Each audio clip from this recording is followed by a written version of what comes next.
আসসালামু আলাইকুম, সবাই কেমন আছেন? আশা করি অনেক অনেক ভালো আছেন। তো আজকে একটি গুরুত্বপূর্ণ বিষয় নিয়ে আলোচনা করব। তো আপনারা যদি ভিডিওটির প্রথম থেকে শেষ পর্যন্ত দেখেন তাহলে অনেক কিছু জানতে পারবেন। তো এখানে আপনারা দেখতে পাচ্ছেন এটা হচ্ছে একটা ইটের দেয়াল। আপনারা মনে করেন যে আপনারা একটা বাড়ি তৈরি করবেন এবং সেই বাড়ির একটা দেয়ালের একটা দেয়াল যে আছে সেই দেয়ালের আপনারা দেয়ালটা দিবেন হচ্ছে এখান থেকে এই পর্যন্ত দেয়াল হবে। লম্বা দৈর্ঘ্য হবে 18 ফুট এবং উচ্চতায় হবে 14 ফুট এবং সেই দেয়ালটা গাঁথনি হবে 5 ইঞ্চি। তাহলে এখন আপনি কিভাবে বুঝবেন যে আপনারা যে বাড়িটা বানাবেন এবং সেই বাড়ির একটা দেয়াল যদি দৈর্ঘ্য 18 ফুট হয় এবং উচ্চতা যদি 14 ফুট হয় এবং সেই দেয়ালটার গাঁথনি যদি 5 ইঞ্চি হয়, তাহলে ওই দেয়ালে কতগুলো ইট লাগবে সেটা আপনি কিভাবে বুঝবেন? তো আজকের এই ভিডিওতে আমি আপনাদেরকে এমন একটা হিসাব বা পদ্ধতি দেখাবো যে পদ্ধতির মাধ্যমে একটা দেয়ালে কতগুলো ইট প্রয়োজন হবে সেটি আপনি নিজেই হিসাব করে বের করতে পারবেন। তো এটি কিভাবে হিসাব করে বের করতে হয় চলুন আমরা এখন দেখি। তো এটা বের করার আগে আপনাদেরকে প্রথমে ইটের সাইজটা জানতে হবে। ইটের সাইজ বলতে আমরা বিল্ডিং তৈরি করতে এখানে দেখুন, এখানে একটা কাগজ আমি আপনাদেরকে এঁকে রাখছি আপনাদেরকে দেখানোর জন্য। সেটা হচ্ছে যে আমরা যে ইট দিয়ে বিল্ডিং তৈরি করে থাকি সেই ইটের একটা সাইজ আছে। তো এটা হিসাব করে বের করার আগে আপনাদেরকে সেই ইটের সাইজটা জানতে হবে। তো সাধারণত যে সাইজের ইট দিয়ে বিল্ডিং তৈরি করা হয় সেই ইটের সাইজ থাকে লম্বাই এদিকে থাকে সাধারণত এখান থেকে এই পর্যন্ত লম্বাই থাকে 9.5 ইঞ্চি। ঠিক আছে, লম্বাই 9.5 ইঞ্চি থাকে আর পাশে থাকে হচ্ছে 4.5 ইঞ্চি। ওকে, এখানে হচ্ছে 4.5 ইঞ্চি আর 9.5 ইঞ্চি এইটা থাকে। আর এইদিকে উচ্চতা থাকে হচ্ছে 2.75 ইঞ্চি উচ্চতা এখান থেকে এই পর্যন্ত। এটা হচ্ছে ইটের সাইজ, যে ইট দিয়ে আমরা বিল্ডিং সাধারণত তৈরি করে থাকি। তো এই সাইজটা আপনাদেরকে প্রথমে মনে রাখতে হবে এবং এটা হচ্ছে যখন আপনারা ইট ভাটা থেকে ইটটা কিনে আনবেন তখন এই ইটের সাইজটা থাকে। এখন এই ইট দিয়ে যখন আপনারা গাঁথনি দিবেন, হ্যাঁ, বিল্ডিং করার সময় যখন গাঁথনি দেওয়া হয় তখন চারিদিকে কিন্তু আপনার মশলা, যাকে মশলা বলে বালি এবং সিমেন্টের যে মশলা, চারিদিকে কিন্তু মশলা পড়ে এবং সেই মশলাটা দেওয়ার পরে সাইজটা একটু পরিবর্তন হয়। যেমন ইটের রেগুলার সাইজটা আমি আপনাদেরকে বলে দিলাম, দৈর্ঘ্য থাকে 9.5 ইঞ্চি, গাঁথনি দেওয়ার পরে সেটা হয়ে যায় 10 ইঞ্চি। ঠিক আছে, এই সাইজটা হয়ে যায়। আবার প্রস্থটা হয়ে যায় কত? 5 ইঞ্চি গাঁথনি দেওয়ার পরে। আর উচ্চতাটা হয়ে যায় কত? 3 ইঞ্চি। হ্যাঁ, তখন কিন্তু ইটের এই সাইজটা থাকে না। গাঁথনি দেওয়ার পরে চারিদিকে যখন গ্যাপ পূরণ করার জন্য বালি এবং সিমেন্টের মশলা পড়ে তখন সাইজটা আপনাদের এটা সাইজ হয় 10 ইঞ্চি দৈর্ঘ্য, 5 ইঞ্চি প্রস্থ এবং 3 ইঞ্চি উচ্চতা। তো এটাই আসলে এইটা দিয়েই আমাদেরকে মেন হিসাবটা করতে হবে। তো চলুন আমরা এখন হিসাবে চলে যাই। এটা আমি সরিয়ে ফেললাম। এখন এটা সরানোর পরে এইখানে দেখুন আমি হুবহু জিনিসটা লিখে রাখছি। ইটের সাইজ দৈর্ঘ্য এটা আছে কত? মশলা মানে গাঁথনি দেওয়ার সময় এটা হয় হচ্ছে 10 ইঞ্চি। এখন এই 10 ইঞ্চি, এটাকে ইঞ্চিতে আছে, এটাকে ফুট, আমরা ফুট তৈরি করে নিব আমাদের হিসাবের সুবিধার্থে। তো এটা যদি ফুট বানাই আমরা তাহলে এটা কি হবে? এই 10কে 12 দিয়ে ভাগ করতে হবে। এই 10কে যদি 12 দিয়ে ভাগ করি তাহলে কিন্তু এটা ফুট হয়ে যাবে। হ্যাঁ, যেহেতু 12 ইঞ্চিতে 1 ফুট সেহেতু 12 দিয়ে ভাগ করতে হবে। আর 12 দিয়ে যদি ভাগ করেন তাহলে হবে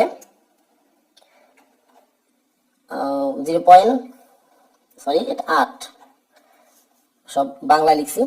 8, 3, 3, এটা হবে হলো ফুট। তো যাই হোক, এটা হচ্ছে 0.833 ফুট। এটা আমরা ফুটে তৈরি করে নিলাম। এবং একই ভাবে এই যে এই সবগুলাকে আমরা কি করব, এই যে 5 ইঞ্চি এটাকে আমরা ফুট তৈরি করে নিব। 5/12 এটাকে ফুট তৈরি করলে এটা হবে 0.4166, এটাও হবে ফুট। ওকে, এখন দেখেন উচ্চতা এই 3 ইঞ্চি, এটাকে ফুট তৈরি করে নিতে হবে 3/12, তাহলে হবে 0.25 ফুট। তো এই সবগুলোকে কিন্তু ইটের সাইজ সবগুলোকে ফুট তৈরি করে নিলাম। এখন ফুট তৈরি করে নিলে হিসাব করতে সুবিধা হবে। এখন এটা দিয়ে প্রথমে একটা ইটের আয়তন বের করতে হবে। এই দেখুন এখানে লিখে রাখছি আমি একটি ইটের আয়তন। আর যে কোনো জিনিসের আয়তন বের করতে হলে দৈর্ঘ্য গুণন প্রস্থ গুণন উচ্চতা, এই সূত্র প্রয়োগ করতে হয়। তাহলে এখানে আমরা ইটের দৈর্ঘ্যটা কত পাইছি, ফুটে 0.833 ফুট। তাহলে দৈর্ঘ্যটা আমরা বসিয়ে দিই 0.833 ফুট। আচ্ছা, এটা গুণন প্রস্থটা কত, 0.4166, 0.4166, এখানে গুণন উচ্চতা 0.25, 0.25 বসিয়ে দিলাম। এগুলো সবই আছে ফুটে। আর এগুলো সবগুলো যখন গুণ করা হবে তখন সিএফটি বের হয়ে যাবে। এখানে দেখুন সবগুলোকে আপনারা গুণ করে দেখেন কত হয়। তো এই তিনটাকে যখন আপনারা গুণ করবেন, গুণ করে দেখবেন এখানে হবে 0.0868, এটা হবে সিএফটি। কারণ হচ্ছে এটা হচ্ছে আয়তনের একক হচ্ছে কি সিএফটি। ওকে, এটা কিন্তু আমাদের বের হয়ে গেল 0.0868 সিএফটি। এটা বের হলো কি একটা ইটের আয়তন। যাই হোক, আমরা একটা ইটের আয়তন এত পেলাম, এটা মনে রাখবেন। এখন আপনাদের যা করতে হবে সেটা হচ্ছে এখন বের করতে হবে হচ্ছে দেয়ালের আয়তন। হ্যাঁ, আর দেয়ালের আয়তন একইভাবে দৈর্ঘ্য গুণন প্রস্থ গুণন উচ্চতা, এই সূত্র মোতাবেক আপনাদেরকে এখন দেয়ালের আয়তনটা বের করতে হবে। আপনারা এখানে দেখেন দেয়ালটা আমি আবার দেখাচ্ছি আপনাদেরকে। এখানে দেয়ালটা আছে, এখানে দৈর্ঘ্য আছে হচ্ছে 18 ফুট, আর এখানে উচ্চতায় আছে হচ্ছে কত, উচ্চতা বা এটা 14 ফুট, আর এটা আছে 5 ইঞ্চি। এখন এটা আছে ফুটে, এটাও আছে ফুটে, কিন্তু এই 5টা আছে ইঞ্চিতে। এই 5কে কিন্তু 12 দিয়ে ভাগ করে আপনাদেরকে প্রথমে ফুট তৈরি করে নিতে হবে। তো যাই হোক, এখন আমরা সূত্রে চলে যাই। আপনারা মনে রাখবেন এখানে দৈর্ঘ্য হচ্ছে 18 ফুট, উচ্চতা হচ্ছে 14 ফুট, এবং প্রস্থ বা এটা ধরে নেন আপনার 5 ইঞ্চিকে ফুটে নিবেন। হ্যাঁ, তাহলে এখানে সূত্রটা বসিয়ে দিই। দৈর্ঘ্য কত, আমরা প্রথমে বসিয়ে দিই 18 ফুট। এটা কিন্তু আমরা দেয়ালের আয়তন বের করতেছি। আচ্ছা, গুণন, আর এখানে কত প্রস্থ, প্রস্থ কিন্তু 5 ইঞ্চি আছে, সেটাকে আমরা প্রথমে ব্র্যাকেট দিয়ে দিলাম। এই 5কে 12 দিয়ে ভাগ করব, এখানে বসিয়ে দিলাম আমি। আর এই যে গুণন, আর দেয়ালের উচ্চতা কত আছে 14 ফুট, তাই না? এখন দেখেন এটা আপনারা হিসাব করেন, 18 গুণন এই 5কে 12 দিয়ে ভাগ করলে হবে 0.4166 গুণন এই 14, তাই না? এখন আপনারা 18 আবার 0.4166 এবং এই 14কে এই তিনটা সংখ্যাকে গুণ করেন, গুণ করে দেখেন কত হয়। তো এই তিনটা সংখ্যা যখন গুণ করবেন, গুণ করে দেখবেন আপনাদের ফলাফল হবে 105 সিএফটি। ঠিক আছে? তো এটা কিন্তু আমরা পেলাম কি দেয়ালের আয়তন, আর আগে আমরা বের করছি কি একটা ইটের আয়তন।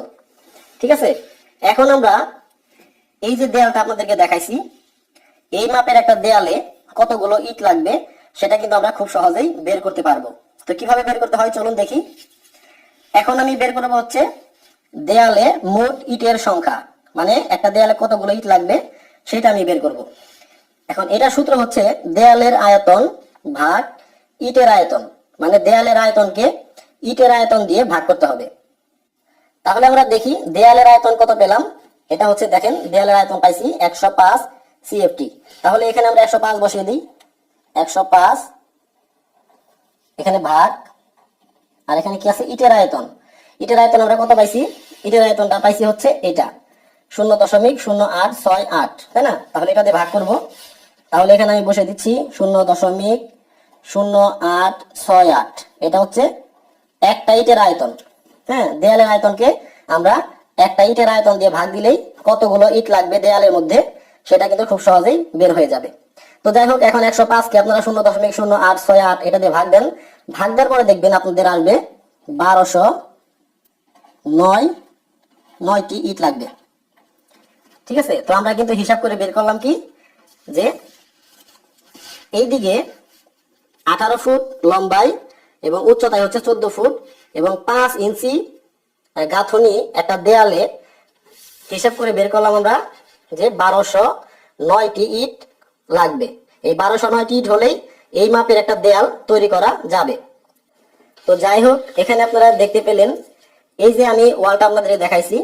হ্যাঁ, আপনারা যে বাড়িটা তৈরি করবেন সেই বাড়ির একটা দেয়ালে মেপে নিবেন, আগে এরকম ফুটে মেপে নিবেন, এভাবে লম্বায় মেপে নিবেন এবং কত গাঁথনি হবে সেটা আপনি মেপে নিবেন। হ্যাঁ, গাঁথনিটা তো আপনাদের মনে থাকবে। এখানে যদি 10 ইঞ্চি গাঁথনি হয় তাহলে এখানে 10 ইঞ্চি ধরবেন। 15 ইঞ্চি গাঁথনি যদি দেন আপনারা 15 ইঞ্চি ধরবেন, অথবা 3 ইঞ্চি অনেকে গাঁথনি দিয়ে থাকে, 3 ইঞ্চি গাঁথনি হলে এখানে 3 ধরবেন। তো এভাবে আপনাদের একটা বাড়িতে যতগুলো দেয়াল হবে, যে সেই দেয়ালগুলো আপনারা প্রথমে মেপে নিবেন। হ্যাঁ, মেপে নিয়ে এইভাবে প্রত্যেকটি দেয়ালে আপনারা মেপে কতগুলো ইট প্রয়োজন হবে সেটি কিন্তু হিসাব করে আপনারা নিজেরাই বের করতে পারবেন। তো এইভাবে হিসেব করে একটা বাড়ি তৈরি করতে কতগুলো ইট প্রয়োজন হবে সেটিও কিন্তু খুব সহজে আপনি হিসাব করে এখন নিজেই বের করতে পারবেন। তো আশা করি আপনারা বুঝতে পেরেছেন। আপনারা যদি কোথাও বুঝতে না পারেন তাহলে কমেন্ট করবেন, কমেন্টে আমি আপনাদেরকে অ্যান্সার দেওয়ার চেষ্টা করব। আর ভিডিওটি ভালো লাগলে অবশ্যই ভিডিওতে একটা লাইক দিবেন, শেয়ার করবেন সবার সাথে, যেন সবাই এই বিষয়গুলো জানতে পারে। তো বিদায় নিচ্ছি আমি।